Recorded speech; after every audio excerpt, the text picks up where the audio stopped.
Timor-Leste na Austrália continua a reforçar a cooperação bilateral e a área OIE.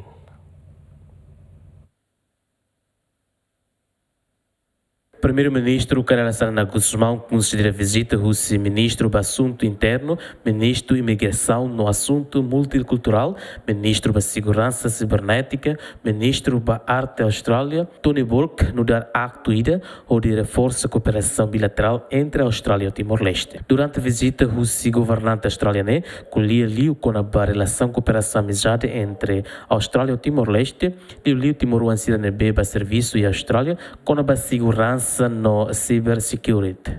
I'm appreciative deves, Sr. Ministro Maitoene, pela nessa reforço e de cooperação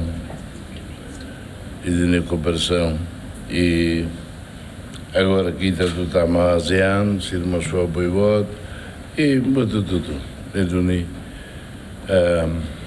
e de nema cabela temi também o how colhia em geral de o cada ministério deve ser normal aí de nível colhia em atual sida e nem atual sida.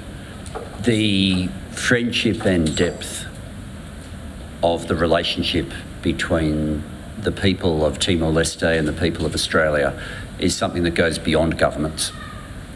It goes to people, it goes to families, it goes to workers and holidays going back and forth, it goes to education.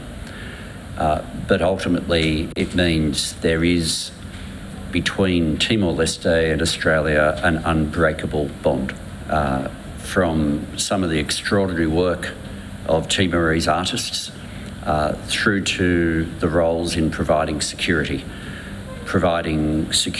from international crime networks, providing security online, and making sure that criminal networks that want to traffic people are not able to do so.